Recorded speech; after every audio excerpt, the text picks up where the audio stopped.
any technical difficulties, we may take a brief recess while they are resolved. Thank you for your patience. We will now proceed with the meeting. Are there any conflicts of interest from committee members with any items to be discussed this evening? No. Thank you. Can we look for the adoption of the minutes from the previous meeting dated February the 16th, 2022? I can move that, Roseanne. Do we have a motion to adopt the minutes? Or would I second it? I'm sorry. Do we have a mover and a seconder? I'm sorry, Sarah. Okay. Moved by? Who was it moved by? I believe Roseanne moved it, Madam Chair. Okay. And seconded? Heather. Thank you, Heather. And what we will do now is go right on to the presentations and discussion items today. We have no special presentation today, but we have a lot of discussion items. So we will go to 4.1, communication boards and parks project update, and that's Sarah. Thank you, Madam Chair. Just switching over screens here. Lots of exciting updates to share with the group this evening. Starting with the communication boards project. So I've been working with Andrew Jackson on the development and design of our communication boards for installation in our public parks as a pilot project for this year. And he has within his budget at least 2 locations that we can install a sign at for this year to start. There might be the opportunity to install a 3rd sign so that we'd have one in each of the wards. And he has proposed the following 2 locations as they align with the inclusive play spaces within our park system. So we have the McLean Community Center. As we know, that's been designated as the safe place to play. It has the fencing around it, as well as accessible playground features and activities in that space. And the second space is the Audley Recreation Center, which is the sort of at the back of the Audley Recreation Center building, but the little park that's there has a lot of inclusive and sensory play features to that as well. So we're looking at those 2 as the primary priority locations for installation. And we're looking at mounting a sign that's approximately 2 by 4 feet in size. And that will be mounted on wood beams at a lower height so that children will be able to access and point to the symbols within the signage itself. And on the next slide here, I have a draft design. So a little bit of context to the design as I walk through it. It's called Let's Communicate. Limited speaking or non-speaking persons may use picture communication symbols, PCS for short, for augmentative and alternative communicating. And we encourage you to use these symbols to make choices, share ideas, and direct actions during play. And then there's a grid of about 20 different symbols from the picture communication symbols using Boardmaker symbols. And we have worked with a local speech language pathologist. My counterparts in Clarington and Whitby are also interested in bringing this project forward in their municipalities.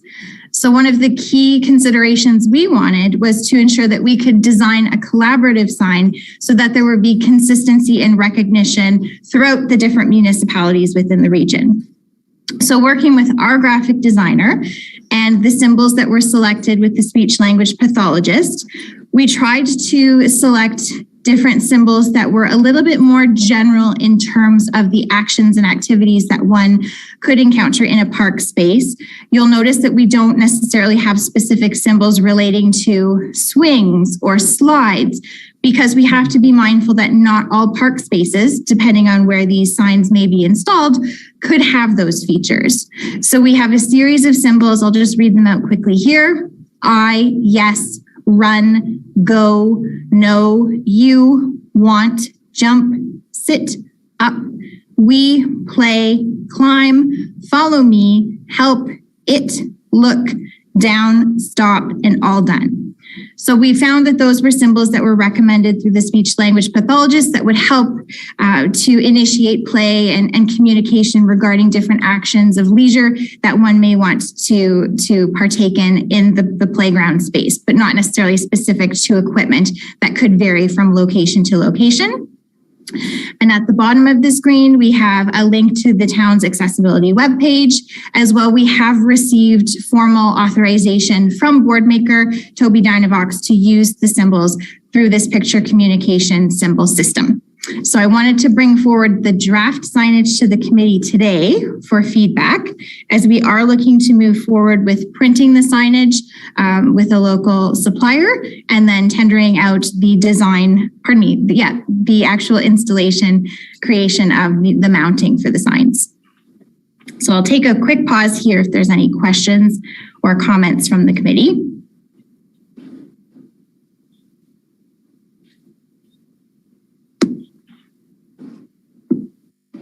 Trying to see all of you. So, hi, I was putting my hand up because I couldn't unmute myself. Sorry, I couldn't see you. Through the chair.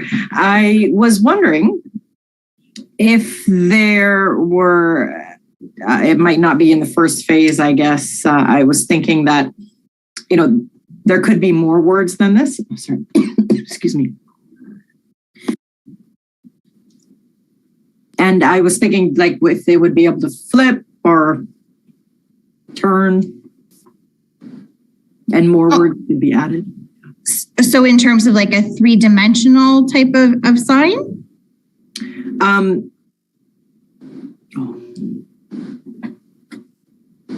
No, I was just thinking like each word that's there could flip and there could be one on the back. You okay? Yeah, sorry. Like a different word on the back.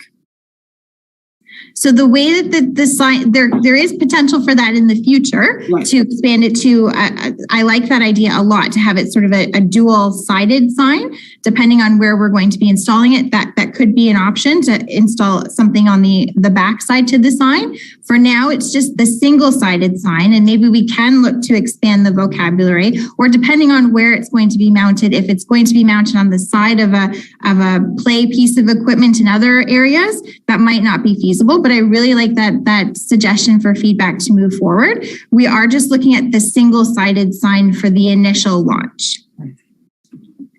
And it will be on, it's similar to the other signboards that we use in our parks, like an aluminum metal that's been framed and buffed of any sharp edges, and the wood will be the framing posts for the sign itself.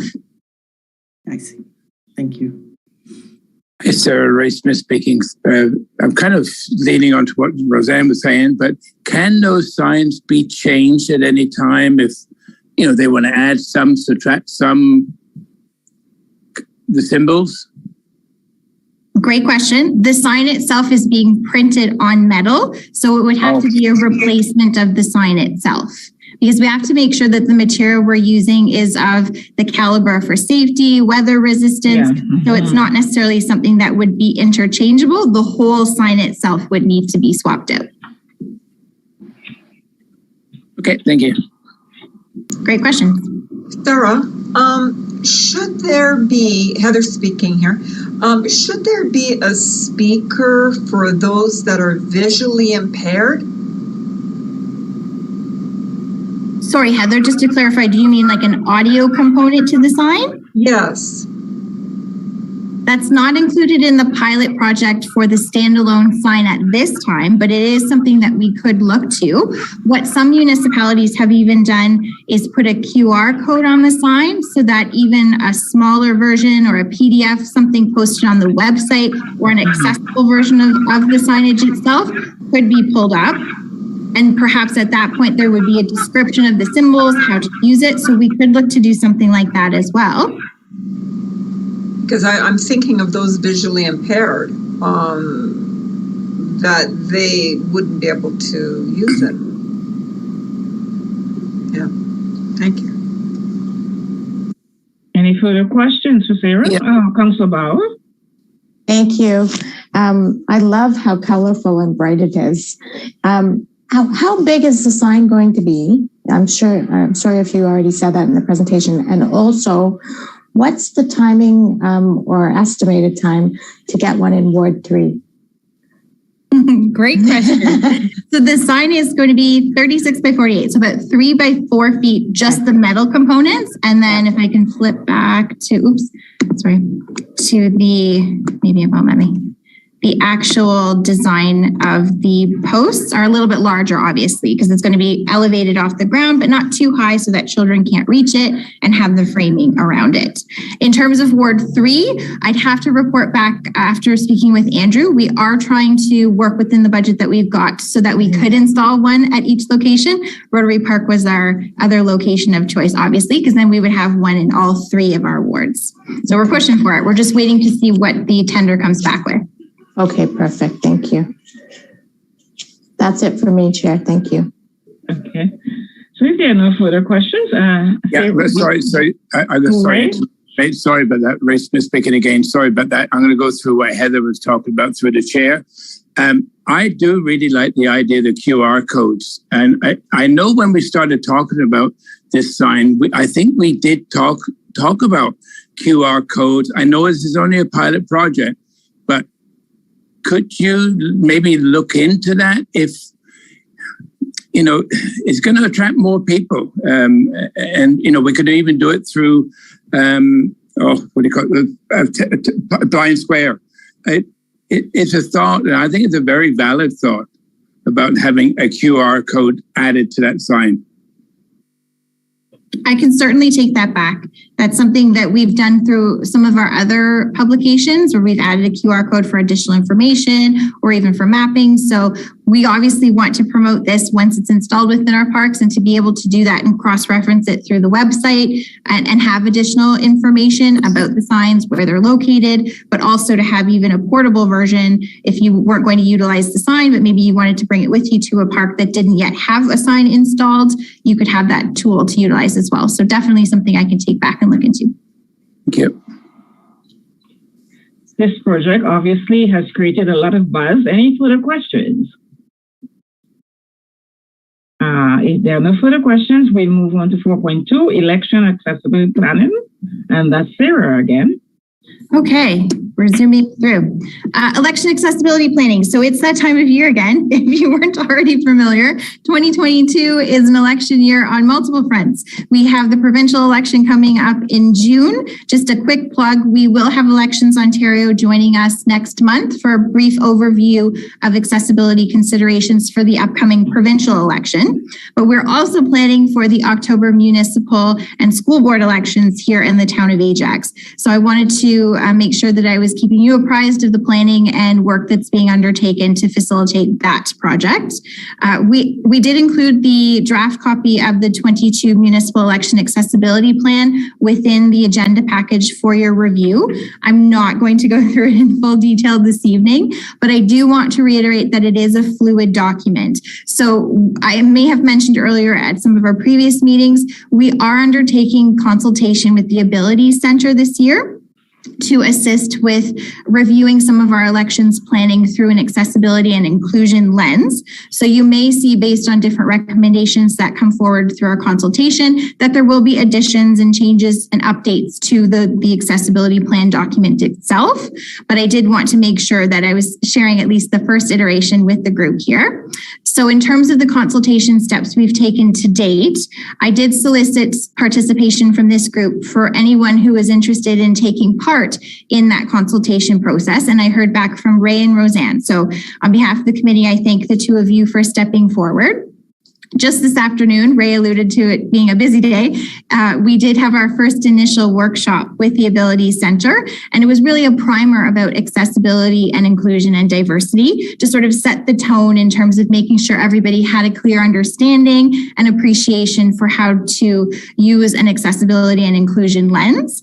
And we have our secondary follow-up meeting taking place next week, where we'll be breaking out into more self-assessment type group style conversations for different aspects of accessibility planning for the election. So we'll make sure that we're definitely reporting back through this group as well. One of the current milestones we're working on in terms of accessibility for the election is the website. We will be launching a dedicated elections website towards the end of next week. So I have had Ray and Roseanne take a look at the draft website, but also wanted to open it up to anybody else on the committee here who would like the opportunity to review and provide some feedback, as we are fine-tuning, and the more eyes we can get on the project, the better before we actually do a live launch next week. So I will follow up with the group to see who would be interested in participating in that. And some exciting things that we're also doing. COVID has taught us one thing more than anything, is that it's really, really more accessible when we have the opportunity to virtually connect with people. So we're exploring new and innovative ways that we can elevate our levels of service for different aspects of customer service through the election. So we've been having some preliminary conversations about opportunities where, instead of having somebody required to come in person to a voter assistance center or to our town hall and make a change or a correction to the information or add themselves to the list, is there a virtual component that we can introduce that would offer the same type of service and check all of the same requirements that we would need to meet, but also provide a little bit higher level of accessibility and inclusion? So whether or not there's an opportunity to have voters connect with us via Zoom and show identification and then work with them one-on-one that way, as opposed to in person. So we'll definitely keep everyone posted on those new levels of service as they come forward. I had mentioned earlier, it is an internet and telephone election, as it has been in previous years. We're working with the same vendor that we did in 2014. So in terms of the methodology, not much has changed at all, but we will certainly keep this committee apprised of all of the planning pieces as they move forward, because we really value not only your participation, as many of you join us to become election officers in the fall, but also through that planning process to make sure that we are being as inclusive and accessible as we can through our communications, our setup, all the different elements of election planning. Happy to take any feedback on the draft access plan or any of the election process itself, if anybody has any questions. Can't see everybody. Swap this back over. Any questions for Sarah?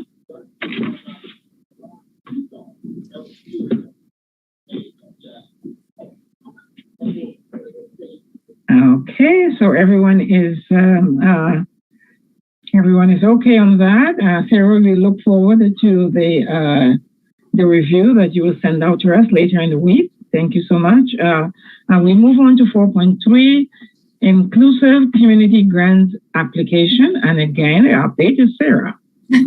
Thank you, Madam Chair. So again, another quick update for the group here. We've been keeping you informed of the progress of submission of our Inclusive Communities Grant for mobility device charging stations. I'm excited to report that Laura and I successfully submitted a grant application for $15,680 in time for the deadline, which was towards the beginning of March.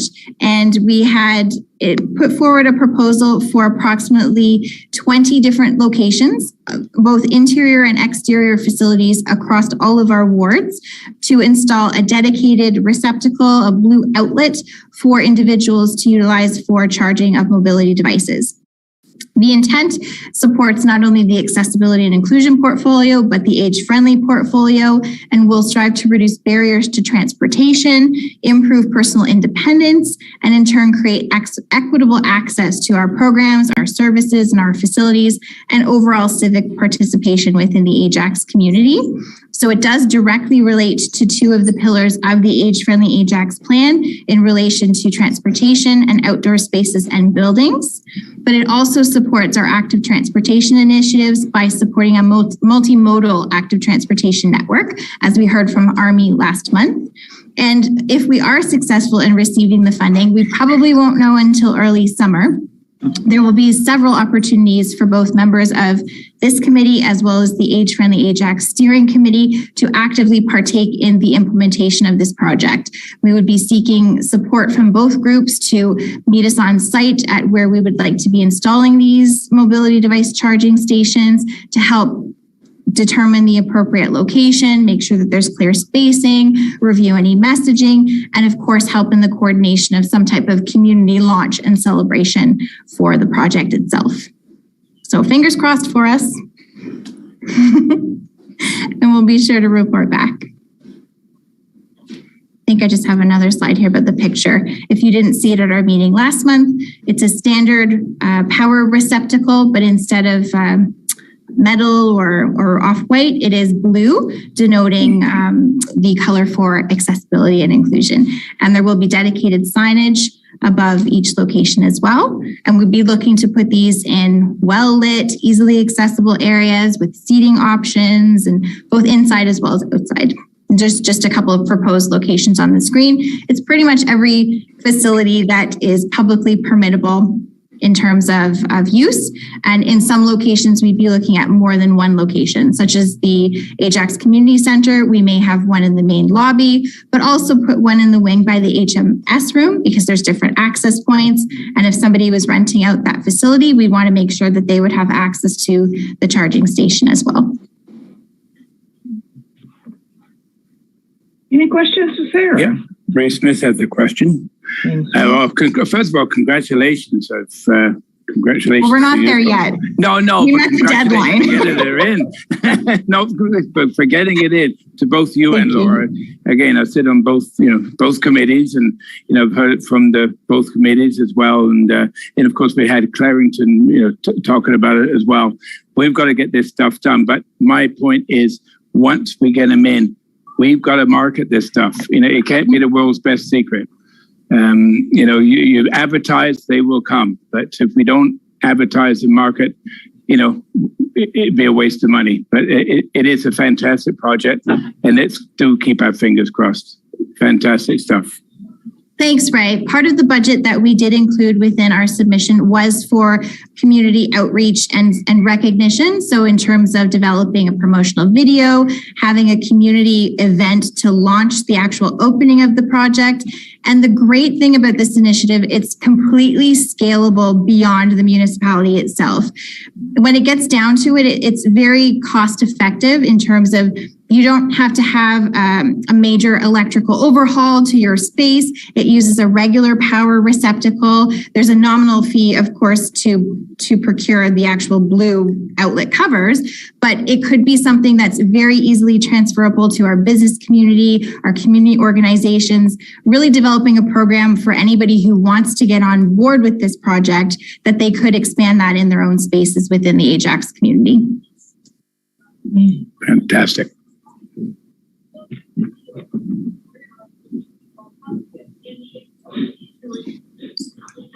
I know as chair, I have to wait until everyone has spoken, but Sarah, that's a beautiful, beautiful, beautiful project. And we will move on to 4.4 if there are no further questions.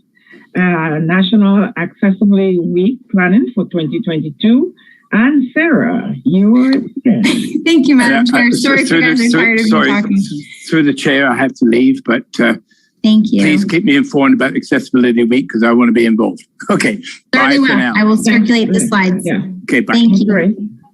So we know National Accessibility Week this year is May 29th to June 4th. Some preliminary bookings and sort of ideas for events and recognition. I have gone ahead and booked a flag raising event for the committee. It will take place on Monday, May 30th at Heritage Square. We can all get very excited that this will be an in-person event because it's been so long since we've been able to celebrate this in person. And that's at Heritage Square. Don't worry about copying down all the details. I'll make sure that everything's sent out and put in people's calendars.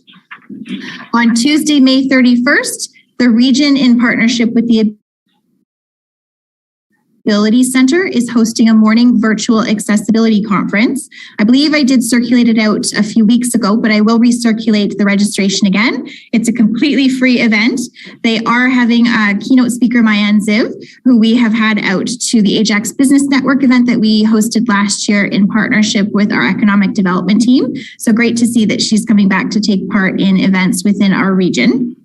And I would encourage anybody who's available to attend that event to do so. It should be really interesting. On Wednesday, June the 1st, we will recognize Easter Seals Red Shirt Day. And I've been in touch with the Accessibility Standards Canada group. They will be submitting some or sharing some details of an event that they're facilitating on Wednesday, June 1st as well. Typically that event is virtual with teleconference capabilities. So they didn't have too many firm details at our last conversation, but will certainly keep me apprised, and then I can then share with this group too. So that's something to look forward to on June 1st.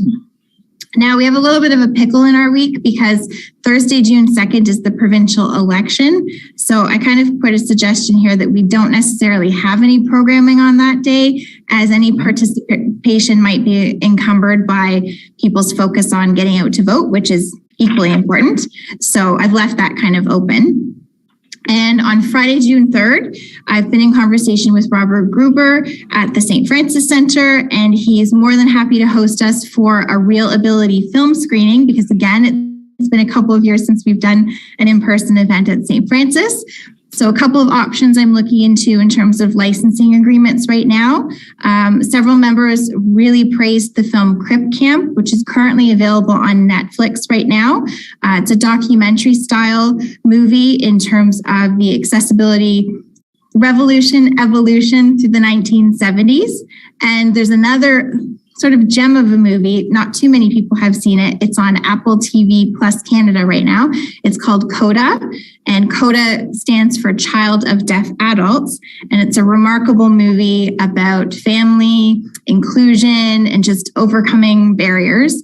That would be really nice if we had the opportunity to screen. But that's sort of the long shot in terms of what might be authorized for, because it is nominated for Best Picture at the Academy Awards this year. So we'll see if we luck out with that. But I'll keep you posted on what becomes available and be sure to share with this group. A couple of other ideas for review and feedback to help fill out the week. We do have an opportunity to reach out to Dorothy Ellen Palmer, the local disability author who participated in our International Day of Persons with Disabilities event in December. She does have a new book that's coming out next month. Whether or not she'd be interested in coming back, she did express interest to work with us again in the future. So to see if the timing would work out for National Access Awareness Week. I do have some materials prepared to start promoting the unmasking exhibit here at Town Hall now that we're open up to the public, and whether or not we wanted to, because our office hours are 8:30 to 4:30 Monday through Friday, perhaps maybe on the Monday or Tuesday evening, have a time within the evening that we could open up the facility for people who might not be able to make it in the day to come and see the exhibit in the evening and do a little bit of a reception there. And whether or not we wanted to have some ongoing events and activities for people to more passively participate in throughout the week, such as using the trivia questions that we provided for last year's family trivia night, maybe post them online and have people submit their responses like a survey, and then participants could be entered into an accessibility prize pack draw. So just a couple of things I tossed out there for committee's thoughts and feedback. We still have some time to iron out details, but we are getting a little bit close. We do want to make sure that we're finalizing our plans towards our meeting next month, because we'll start our promo in early May. Thoughts? Ideas? Councillor Bauer? Thank you, Chair. This looks fantastic. It sounds very exciting and busy. I watched CODA last weekend, and I hope we can watch that because it was fantastic. I watched it by myself, and there were parts of the movie that I was like sobbing my eyes out. But anyway, it's a fabulous movie. So that would be great if we get to see it, eh? I wrote what I thought was a very compelling request to Apple, which is like the umbrella company for their requests and authorizations of assets. So yeah, it takes about 4 weeks to hear back, and okay. Fingers crossed. Yes, but I will circulate the trailer with the follow-up notes to the meeting, because anybody who might not be familiar with the movie, you will easily fall in love with it. It's my 100%. Underdog for Best Picture this weekend. Oh, good. Yeah, I hope so. I just wanted to make that comment. Thank you, Chair. I'm done. Any further questions for Sarah? Would you like me to reach out to Dorothy and see what her interest is? Is there interest in facilitating something virtually with the library? I reached out, actually, Elaine reached out to me to see if there was interest, and we thought Dorothy was a great fit because being an author, she also supports the library's portfolio and services. Roseanne speaking. It was a really fun event in December. She speaks so eloquently, and I wished there was a larger taking audience there, but yeah, I did remember that she was public, like another book is being published this month. I think late this month or early April, I believe. Yeah, so I would fully support her coming back again. And the unmasking exhibit, is that from Brain Injury Association of Durham? Yes. I'll see if I have the card here. Yeah, I saw it at their one of their AGMs I attended, and it was wonderful to look at, and some of the masks, some of the individuals had written sort of that backstory to that mask, but some didn't. So it would be nice to just have that, because I know there's so much meaning. And I got to meet one person who had a much longer story about being an avid biker and then having a terrible fall that put her in a coma for several months and such. So having people there who created the masks would be wonderful. Mm-hmm.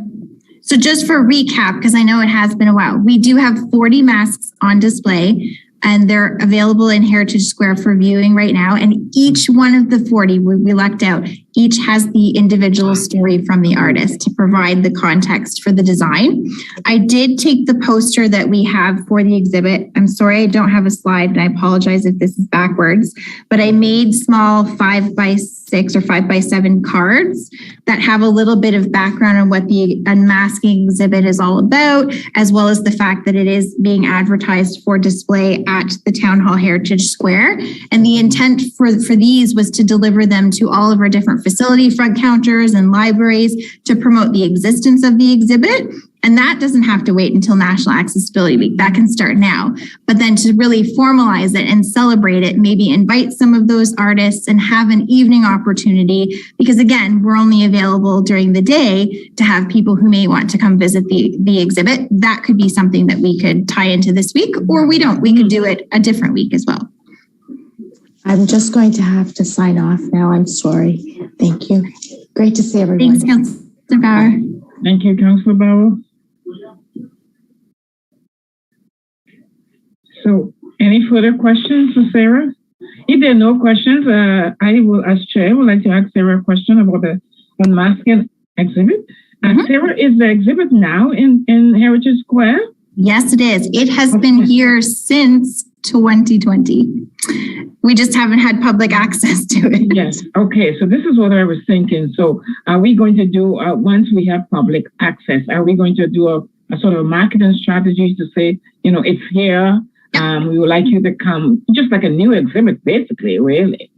Absolutely. So that's part of what these promo cards are for. But I'll also be working with communications to maybe do a little bit of a teaser on social media.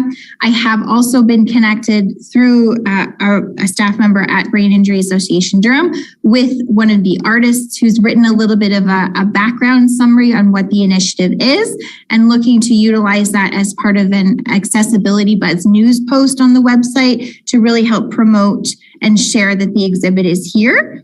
And then I thought the in-person component would be kind of nice as well. But again, doesn't have to be that week. It could be another time. Just throwing ideas out there.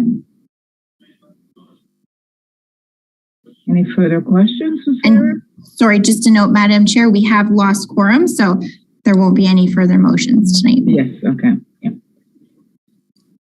So if there are no further questions, we will move right on to correspondence, and we do not have any correspondence at this time. The next item will be update from council. Now, Council Barrow has left, so we will defer that until the next meeting in April. And we will move right on to external committee updates. And Roseanne, you will be the only one doing that today. Ray has left us also. So Roseanne, thank you. Thank you, Seppaline. Well, the meeting that we had yesterday, unfortunately, I had another meeting at the same time, so I was trying to balance both meetings at once. We did have presentations from the Ministry of Transport, the Department of Transportation, the Regional Department of Transportation, and they spoke about the regional e-mobility bylaw. And I'm sure that once more information is communicated through the region, Sarah will receive that first. And also the Ability Center, we had two representatives talk about the LEAD program, which is Leading Equity. I'm going to guess the A is accessibility and the D is diversity. Program at the Ability Center. And unfortunately, I didn't get to hear much of the content, but I will report that at our next meeting. Through the chair, just to interject, that's the same initiative under which we're consulting on for the election. So same group using the same principles, but we're doing so specifically for our elections project. And then towards, I believe next year, the intent is to do a more corporate engagement in the LEAD program. Wonderful. Thank you, Sarah.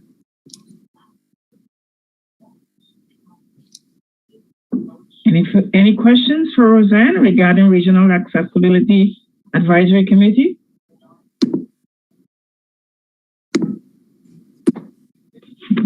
Okay, if there are no questions, we can move on to other business.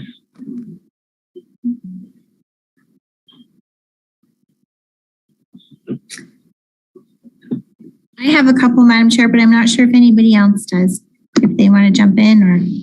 If I could, at the last meeting, I had just spoken to someone who has difficulty, through her supported decision maker, this individual has difficulty using the Ajax pools. She's an Ajax resident.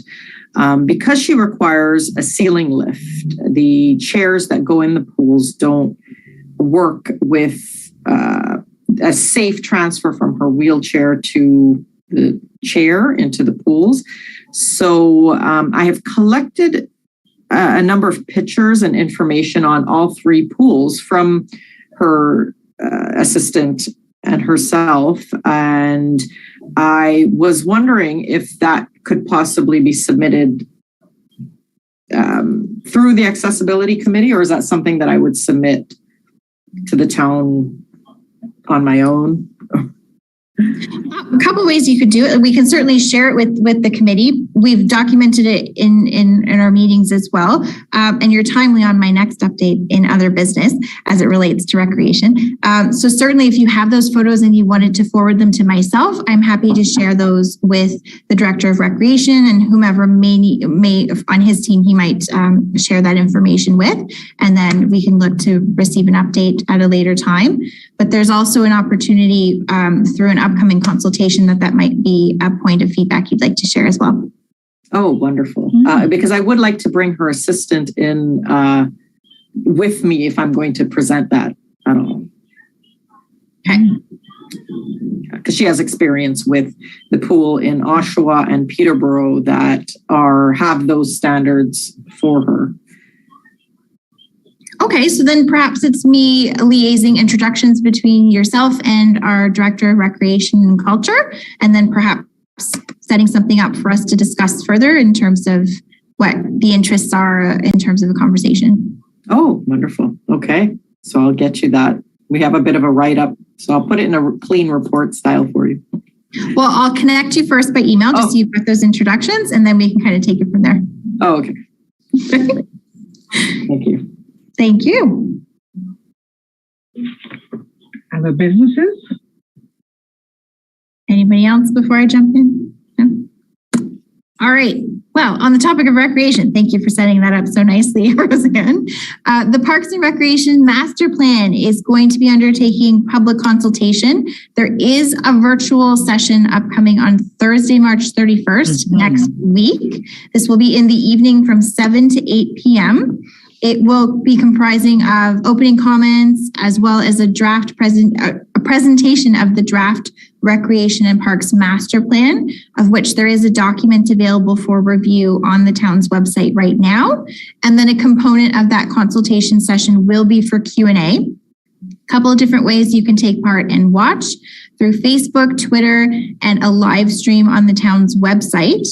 I do strongly encourage anyone from this committee who does have the time to attend on next Thursday's session to do so, because we will be having a more comprehensive presentation or opportunity to have a focused discussion regarding accessibility with the project leads. I have the Director of Recreation and Director of Operations who will be attending our April meeting to deliver a presentation and overview on this project as well. And then we can tailor, if you've had the opportunity to come to the virtual consultation, it's sort of like your primer, and you'll be more equipped and informed to participate in the discussion for our April meeting.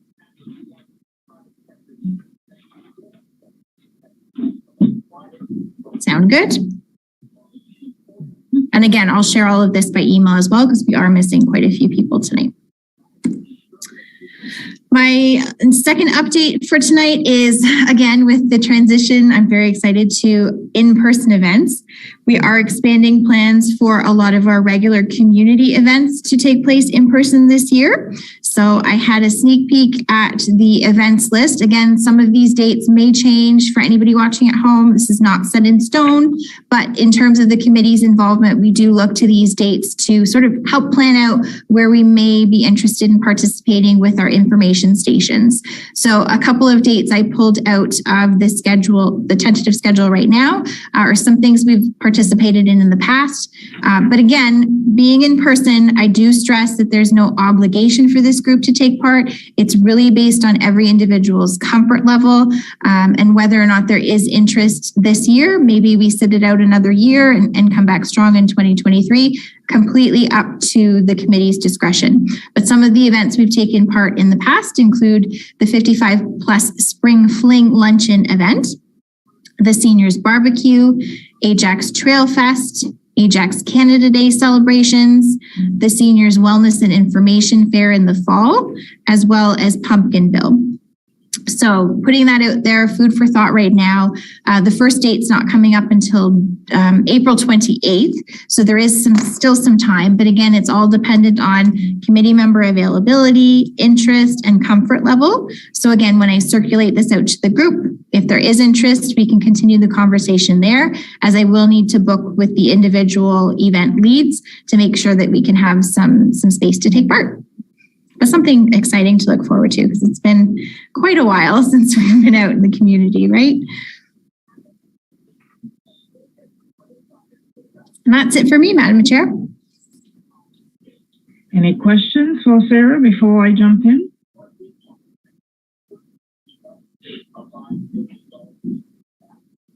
Oh, sorry, I have one more item now that I remember. At last meeting, there was some discussion under new business regarding feedback on the AppJax application. I have shared that with our corporate communications team, and the corporate communications supervisor will be looking to follow up with this group, not necessarily at our April meeting, but maybe at our May meeting, and was very, very grateful for the feedback that the committee submitted and shared. So she wanted me to extend thanks to this group here, and that we will have an opportunity to receive follow-up from her. Any questions for Sarah? Sarah, as Madam Chair, I do have a few questions. Sure. Regarding the upcoming in-person community event, would we be receiving that schedule? We will, yes. I will circulate everything by email so you have some time to take a look at your availability, and again, discuss as a group, because we don't want to do something that we're not comfortable with at this time. And we want to make sure that there's enough people available for those events that we do want to attend, because it's very tough when it's just on one or two members. And we have lost a couple of members over the past 2 years. So we do have a smaller membership complement to work with, right? Yeah, and the other thing too, Sarah, a lot of these events, organizations usually attend. So there's, tables, organization of tables, and they are starting to ramp up their possibility or the potential that they will be out there, after April or something like that. So it would be great to have that list. So for myself, anyway, I can respond to some of their questions. Thank you very much. If there are no other questions for other business, I do have something. This was for Councillor Bauer, but she's not here, but I'll put it out there anyway, since I was the one that brought up the regional and the municipal and the snow clearing events. I noticed that Toronto has mentioned their cost for January 17th snow removal. And some of the consultations and some of the recommendations that they have put forward, one of them is excellent and it's gone forward, is that the snow clearing will be assigned to areas, will be assigned to specific contractors. Apparently before they had different contractors and they were moving their snow back and forth, same as we do with the regional and the municipal. Regional comes and paints the snow, municipal puts the snow back and, back and forth. So I was just wondering if the town of Ajax will even entertain something like that, so that we don't have this issue. It continues every year where, the snow is moved back and forth by different regional and municipal. And, Toronto obviously recognized that with the hefty bill that they had for the snow January the 17th. And these were some of the recommendations. So I hope that when the town of Ajax meets to speak about the snow bill for January the 17th, that one of those ideas, get put forward to the committee. I can't speak to that personally, but Seppeline, if you could even summarize that in an email, either send it through to me or to Councillor Bauer directly, I'm sure we'll be able to get some type of a response for you. Mm-hmm. Yeah, so I just like the community to know that, we can do something about that, because it's the community that usually brings these issues forward. Cannot get access, to those points where the snow is piled up from one organization to another. So it would be nice for the community to know that, something is being done, or there is a conversation around it anyway. Oh, I'm sure she would value bringing forward this suggestion, or through myself, I'm happy to pass that along to our operations team. If you could just summarize it for me so I make sure it's all clear, I'd be happy to do so. Thank you very much. Any other business? Guys, if there are no further business and no one has anything to share, anyone has anything to share? Anything could be played. Could be you're going away on a trip. Anything to share. No. The world would like to know that we are moving ahead. I'm not ready yet. Not ready yet. Okay. Actually, for Sarah, I know that the regional meetings may start in person in April, they say, but the meeting is not till May. For a town of Ajax, is there anything proposed for in-person? Great question. At the General Governance Committee that took place this past Monday, there was a report that went forward regarding a continuation of virtual meetings, at least until the fall. Part of that is to do with the fact that our council chambers will be undergoing some substantive audiovisual tech renovations and will be out of commission for a while, which displaces some of our other committees into other meeting spaces. faces and kind of creates a little bit of a domino effect. So the decision was approved to continue meeting virtually for now. However, I will be in touch with the group in terms of, because our scheduled meetings wrap up in June, you're still appointed members until after the election into early 2023 in terms of recognition and opportunities to get together in person in a more social capacity. We will definitely have conversations about that as well. Great, thank you. And unfortunately, we're still meeting virtually for now. Thank you so much. And if there are no further businesses or nothing to share, this concludes our meeting. I may have a motion to go adjourn. We don't have enough members for a motion, but Heather, second. We can. Roseanne? Oh, sure. It's just by general consensus. I see your hand going up, and I'm not sure if your hand is going up. I think it's general consensus when we can't, when we don't have quorum. Yes. Okay, so thank you everyone for attending the meeting today. Thank you all for listening, and could everyone be safe, love each other, and we will see you again next month.